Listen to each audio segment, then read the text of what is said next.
Honestly, this is probably one of the hardest videos I've ever had to make, which at the same time probably makes it one of the most important ones I've ever made. Navigating life from a wheelchair has its unique challenges, and feeling left out from life or just altogether lonely is undoubtedly one of them. When I broke my neck at 19 years old, I felt that life was just passing me by in those initial stages.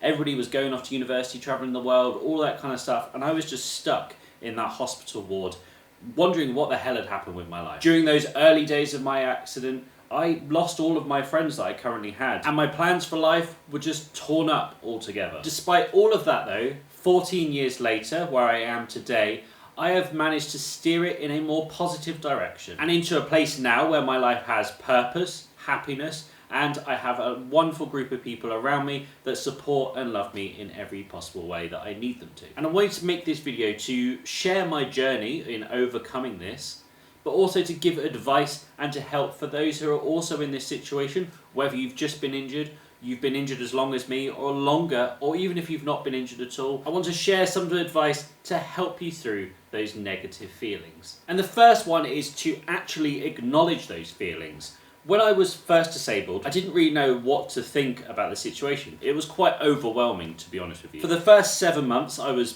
basically stuck in hospital, but I had set goals, routines, and I knew exactly what I was doing every single day. I didn't really have time to think about what had happened to me. I was too busy doing the things that were laid out before me by my rehab team. However, once those 7 months eclipsed, I then went into my new home, which was, although set up for me, I had no structure, no routine, nobody telling me what to do, nobody showing me how to live my new life now. And it was without that structure, without the routine, and without my friends that had just gone on with their lives, I slipped into a much more negative mindset. And worst of all, I didn't even realise it. Years later, maybe about 4 or 5 years on from when I first had my accident, I remember sitting in a car all alone on New Year's Eve. And I saw lots of people doing their things with their friends and their family, and I was sat there by myself, and I was literally crying and screaming out loud in my car alone about just how lonely I felt. And it was in that moment that I hit rock bottom emotionally for myself. But hitting that rock bottom, it was the first time I actually acknowledged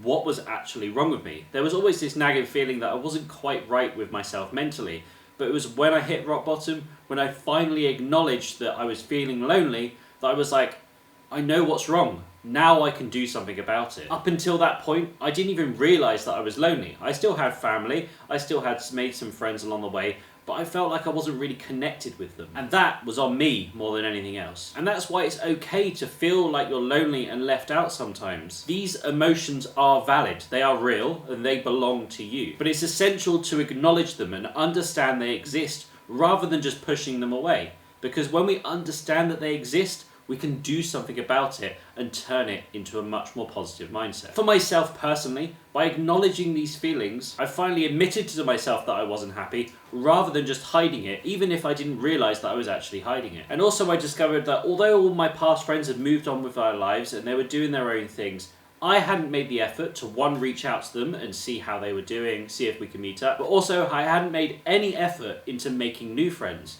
You naturally go through a phase where you go from school age to adult age, where you lose some friends, but you gain some new friends, and I wasn't putting any effort into the making new friends category. And because of that, I wasn't forging a life for myself, I wasn't creating purpose, I wasn't doing anything that would make me happy. So in that moment, when I was rock bottom and the following days, I put a mental focus on thinking, what do I need to do? And the first thing was, I needed to put the responsibility onto myself. And that's what I'd realised in that moment, is that I was lonely because I wasn't putting in the effort to make friends. I wasn't putting in the effort to spend quality time and have quality relationships and conversations with the people that are already in my life. So in that moment, my mindset shifted from blaming my injury, blaming the people that had just left me and got on with their lives, blaming people for not supporting me as much, and going like, you know what, I haven't done anything. The blame should be on me. I'm the reason I'm lonely. I am the one that can fix this. Now I acknowledged my feelings, I knew what was wrong. That was just one step of the plan. I needed to put this into action. And that's where the next phase came in, which was seeking support. Now it's when you're at the bottom, when you're feeling rough, you need help in those situations. And you need to acknowledge that you need help in those situations. Yes, you can do it by yourself, but having other people to support you through this journey can be a real boost. So reach out to friends that you may have still. Reach out to family members. Seek support groups. No matter what it is, find people. Whether they're going through the same situation as you are, or whether they're just close to you and they mean something to you. Reach out. Just spend time with them. It doesn't necessarily have to be talking about you feeling lonely. Just reach out and be with people. For me, this was less about sharing my emotions with other people, but more about actually voicing them out loud. In the act of voicing them out loud to other people, it made them real and something tangible that I could control more. Once they were out in the open, I believed I could change them. And sharing my struggles with the people that I cared about, especially my family, allowed them to understand what I was going through at that time. Through these somewhat difficult conversations, we learned to adjust our relationships with each other into one that was more patient and supportive, rather than one that just existed for the sake of it. And it was in that moment I felt like the world wasn't against me anymore, but in fact, it might have been working with me. But also maybe it wasn't working with me, and instead I was making it work for me. I was making the change that sent me in that positive direction. Now, those first two steps were vitally important. They were the stepping stones to get me onto this next step, which was pursuing a passion. And although this was probably the biggest step I took, I definitely needed those foundations. Much like building a house, you can't just throw up some walls and expect to stand up. You need that foundation first. But once it was there, boy, did my life accelerate in a much more positive direction once I had found the purpose. And that's because finding activities that bring you genuine joy and fulfillment can make a huge difference. Whether it's painting, writing, playing music, or if you're a wheelchair user, getting involved with sports, groups, and other activities, means that you're not only finding something to put your love and interest into, but you'll also find other people that are also interested in it, whether it's in person, online, or any other way that you can connect with people. It really helps to not only lift your spirits, but to put yourself in a community which is bigger than yourself. I found this joy in volunteering at my old swimming club, and oh boy, did it bring me so much joy. I always thought being a coach was the thing for failed athletes, essentially, and although technically I was a failed athlete, I gave it a go. And I took away those preconceptions of what a coach would be, and I thought, let's just give it a go. And I got so much from helping those kids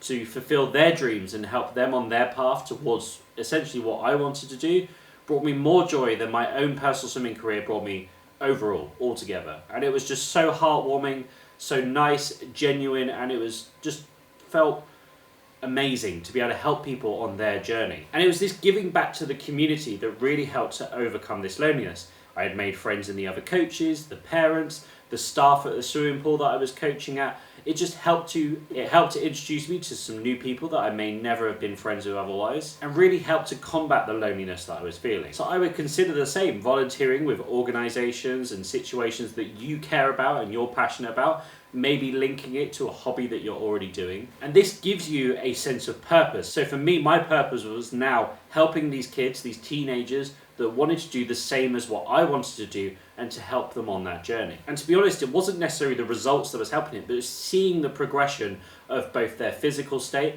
and their mental state, of helping them to improve themselves, was the biggest factor in helping me to feel like I was making a difference in other people's lives. And that was huge. And that became my passion. And what you're viewing right now, although I'm not volunteering anymore, is the results of pursuing my passion. Adaptiform wasn't created because I wanted to make money or I wanted to do it. It was simply, I want to help other people that have gone through the same situation as myself, and to help them to live the best life they possibly could. And this was the next biggest step, because once I started Adaptiform, instantly everything clicked into place. And now here I am, nearly 8 years on from when I started Adaptiform, and 14 years after my injury. And now here I am, and I don't want to do this to boast, but I currently have 22,000 subscribers. I have over 2 million views on my YouTube channel.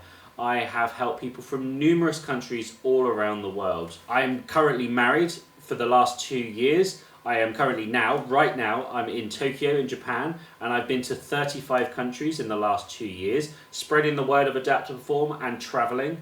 And I have such a big passion and drive in my life that I don't even consider loneliness anymore. In fact, if I saw myself back then, yes, I would have memories of feeling lonely, but I probably wouldn't even recognize myself. That's how big of a journey that I feel like I've been on. But I'm not quite done on giving you some advice, so let's move into some additional bits to help you to overcome your loneliness. And the next one is embracing the technology of today. In today's digital age, we have countless opportunities to meet up with people that we wouldn't ordinarily do so. You can join online forums, Facebook groups, Zoom meetings, loads of different ways to connect with people who have either similar interests or a similar situation, or even as much as both put them together. During COVID, I organised meetups on Zoom with people that were both disabled and wanted to get fit and healthy. And quite a lot of the time, we weren't doing exercise. We were just chatting and just talking about anything and everything, how each other were doing, how each other were overcoming certain situations, the topics of the day, whatever it may be. We were connecting because of our love of fitness and because we were disabled too, but that didn't limit our conversations to just those two things. And although I'm not currently running these Zoom groups, they are still continuing. Over 5 years later, they're still connecting and doing these things, which is incredible to see. My next top tip is to focus on your self-care. The main focus on my channel here of Adapt to Perform is health and fitness, because taking care of yourself is so essential, both physically and mentally. Be sure to make time for activities that get your heart rate, get your muscles pumping, but also to help you relax and to be in a state of calm, whether that's meditation, yoga, or spending time outdoors. And if you are struggling, either watch my videos here on YouTube or reach out to me in the comment section down below, and I help to put you on the right path. Personally, I feel like there's a huge difference when I regularly do exercise or don't. When I don't do exercise, I am in a foul mood in comparison to when I am doing exercise. And this affects everything, not just myself, but the relationships I have, and it puts extra stress on other situations. So keeping up that exercise is both helping my physical and my mental well-being. My next small tip is to combat those negative feelings that you're having. It's super easy to get caught up on negative things like, oh, I can't do this, oh, this is so frustrating, like, oh, why am I spasming? All of those negative thoughts that come into your mind. So whenever I find myself thinking negative thoughts, first thing I do is acknowledge them and stop them straight away. Imagining a street sign coming up and saying, stop.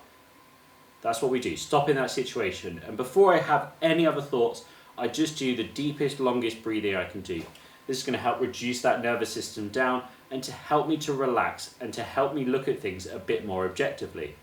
After a couple of breaths, if I'm still not being objective about the situation, I take a couple more. And I keep repeating that until I can see a situation more than just my narrow focus of the negativity. I may have to adapt the situation, I may need to just look at it in a different light, but that really helps me to just calm down and look at it in a different way. Hopefully a more positive way. And you're not going to get this straight away. This is a technique that I've been doing since even before I had a disability. When I was like 17 years old, I was first introduced to it. So it takes time and practice, and keep doing it and keep doing it. And the more you do it, the better you'll get it, and you'll soon realize you're doing it without even thinking about it. As somebody who is a wheelchair user and who has gone through this journey, I fully understand how challenging this can be. But hopefully with this video, I've given you the advice to get you on the right path, those stepping stones along the way. Take it step by step. Understand that this is going to be a long, difficult journey. You're going to have difficult conversations with yourself and with other people along the way. But remember, those difficult conversations are short, and they are much easier to have than having a long-term feeling of that loneliness. That is a way harder situation to be in. So take that small dark hit and you'll be much more positive for it. But believe me, I am far from perfect. I am still on this journey. There are still things that I need to do to improve my mental and physical well-being. But I'm hopefully, and although this is a bad way of saying it, I'm making positive steps in the right direction. I have much more understanding of my thoughts and my feelings, and I can push them and control them in a way that benefits me and the people around me too. But just remember, you're not defined by your situation. It doesn't matter whether you've got a disability or not, whether you've got lots of people around you or not, whether you're feeling lonely or not. Embrace those feelings, understand those feelings, seek the support that you need, and find the passion in life that will help you to accelerate your positive mental attitude. Remember, it's not going to be an easy journey, but brighter days are ahead if you go on it. But this only works if you put in the work. Nobody else is going to help you put in the work but you. You are capable of leading a life full of joy, full of happiness, full of purpose,